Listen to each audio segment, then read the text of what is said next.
Hi hello ಎಲ್ಲರಿಗೂ ಸ್ವಾಗತ. ಇವತ್ತು ನಾನು ಸ್ಟಾರ್ ನಟರ ಸಿನಿಮಾಗಳು ಲಾಸ್ಟ್ 4 ಮಂತ್ಸ್ ಯಾವ ಸ್ಟಾರ್ ನಟರ ಸಿನಿಮಾಗಳು ರಿಲೀಸ್ ಆಗ್ತಿದೆ ಅಂತ ತಿಳಿಸ್ಕೊಡ್ತೀನಿ. ಅದಕ್ಕಿಂತ ಮುಂಚೆ ಸಬ್ಸ್ಕ್ರೈಬ್ ಆಗಿಲ್ಲ ಅಂದರೆ ಸಬ್ಸ್ಕ್ರೈಬ್ ಆಗಿ ಬೆಲ್ ಐಕಾನ್ ಕೂಡ ಕ್ಲಿಕ್ ಮಾಡಿ. ಈ ವರ್ಷ ಸ್ಯಾಂಡಲ್ವುಡ್ಗೆ ಅಷ್ಟು ಚೆನ್ನಾಗೇನಾಗಿಲ್ಲ. ಜಾನ್ವರಿಯಿಂದ ತಗೊಂಡು ಇಲ್ಲಿವರೆಗೂ ನೋಡೋದಾದರೆ, ಆದರೆ ಲಾಸ್ಟ್ 4 to 5 ಮಂತ್ಸ್ ಚೆನ್ನಾಗಿರುತ್ತೆ ಸಿನಿಮಾ ಇಂಡಸ್ಟ್ರಿಗೆ ಅನ್ನೋ ಭರವಸೆ ಅಂತೂ ಇದೆ. ಈಗ ರೀಸೆಂಟಾಗಿ ಭೀಮಾ ಮತ್ತು ಕೃಷ್ಣಂ ಪ್ರಣಯಂ ಸಖಿ ಸಿನಿಮಾ ಸೂಪರ್ ಹಿಟ್ ಆಗಿದೆ. ಬಾಕ್ಸ್ ಆಫೀಸ್ನಲ್ಲೂ ಒಳ್ಳೆ ಕಲೆಕ್ಷನ್ ಮಾಡಿ ಚಿತ್ರಮಂದಿರಗಳಿಗೆ ಜನಗಳು ಬಂದು ಅಭಿಮಾನಿಗಳು ಆ ಚಿತ್ರನ ಒಪ್ಕೊಂಡಿದ್ದಾರೆ.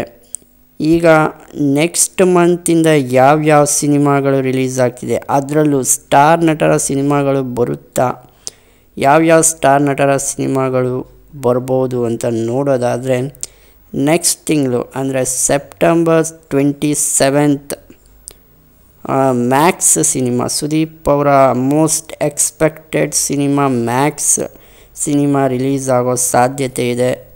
ರಿಲೀಸ್ ಡೇಟ್ ಅಫಿಷಿಯಲಾಗಿ ಅನೌನ್ಸ್ ಮಾಡಿಲ್ಲ, ಬಟ್ ಸೆಪ್ಟೆಂಬರ್ 27 ರಿಲೀಸ್ ಆಗೋ ಸಾಧ್ಯತೆ ಇದೆ ಅಂತ ಹೇಳಲಾಗ್ತಿದೆ. ಆ್ಯಂಡ್ ಅಕ್ಟೋಬರ್ 11ಗೆ ಮಾರ್ಟಿನ್ ಸಿನಿಮಾ ರಿಲೀಸ್ ಆಗ್ತಿದೆ. ಇದು ಅಫಿಷಿಯಲ್ ರಿಲೀಸ್ ಡೇಟ್ ಅನೌನ್ಸ್ ಆಗಿದೆ ಆ್ಯಂಡ್ ಪ್ರಮೋಷನ್ ಕೂಡ ನಡೀತಿದೆ. ಗ್ಲೋಬಲ್ ಲೆವೆಲ್ನಲ್ಲಿ ರಿಲೀಸ್ ಆಗ್ತಿದೆ ಈ ಸಿನಿಮಾ.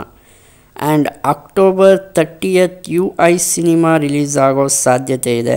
ಆ್ಯಂಡ್ UI ಸಿನಿಮಾ ರೀಸೆಂಟಾಗಿ ಅಕ್ಟೋಬರ್ ತಿಂಗಳಲ್ಲಿ ರಿಲೀಸ್ ಮಾಡ್ತೀವಿ ಅಂತ ಹೇಳಿದರು, ಬಟ್ ಯಾವ ಡೇಟ್ ಅಂತ ಹೇಳಿರಲಿಲ್ಲ. ಈಗ ಮೂಲಗಳ ಪ್ರಕಾರ ಅಕ್ಟೋಬರ್ 30 ರಿಲೀಸ್ ಆಗೋವಂಥ ಸಾಧ್ಯತೆ ಇದೆ. ಇನ್ನು ನಿನ್ನೆ ತಾನೇ ಅನೌನ್ಸ್ ಆಗಿರುವಂಥ ಸಿನಿಮಾ, ರಿಲೀಸ್ ಡೇಟ್ ಅನೌನ್ಸ್ ಆಗಿರುವಂಥ cinema Bhairathi Ranagal cinema. Doctor Shivaraj Kumar ಅವರ ಭೈರತಿ ರಣಗಲ್ ಸಿನಿಮಾ ನವೆಂಬರ್ 15ರಂದು ಅದ್ಧೂರಿಯಾಗಿ ರಿಲೀಸ್ ಆಗ್ತಿದೆ. ಇದು ಮಫ್ತಿ ಸಿನಿಮಾದ ಪ್ರೀಕ್ವೆಲ್ ಅಂತಲೇ ಹೇಳ್ಬೋದು. ಈ ಭೈರತಿ ರಣಗಲ್ ಸಿನಿಮಾ ಮೇಲೂ ಕೂಡ ತುಂಬ ಎಕ್ಸ್ಪೆಕ್ಟೇಷನ್ ಕೂಡ ಇದೆ. ಇದಿಷ್ಟು ಸ್ಟಾರ್ ನಟರ ಸಿನಿಮಾಗಳು ಅಫಿಷಿಯಲ್ ಅನೌನ್ಸ್ಮೆಂಟ್ ಆಗಿರುವಂತಹ ರಿಲೀಸ್ ಆಗುವಂಥ ಸಿನಿಮಾಗಳು. ಇದರಲ್ಲಿ ಸುದೀಪ್ ಅವ್ರದ್ದು ಇನ್ನೂ ಅಫಿಷಿಯಲ್ ಕನ್ಫರ್ಮೇಷನ್ ಇಲ್ಲ, ಬಟ್ ಅವ್ರ ಬರ್ಡೇಗೆ ಅಫಿಷಿಯಲ್ ಆಗಿ ಅನೌನ್ಸ್ ಮಾಡೋ ಸಾಧ್ಯತೆ ಇದೆ ರಿಲೀಸ್ ಡೇಟ್ನ. ಡಿಸೆಂಬರ್ ತಿಂಗಳಲ್ಲಿ KD ಸಿನಿಮಾ ರಿಲೀಸ್ ಆಗುತ್ತೆ, ಬಟ್ ಡೇಟ್ ಯಾವುದು ಅಂತ ಗೊತ್ತಿಲ್ಲ. ಇದಿಷ್ಟಾಗಿತ್ತು ಇವತ್ತಿನ ವಿಡಿಯೋ. ನೋಡಿದ್ದಕ್ಕಾಗಿ ಧನ್ಯವಾದಗಳು.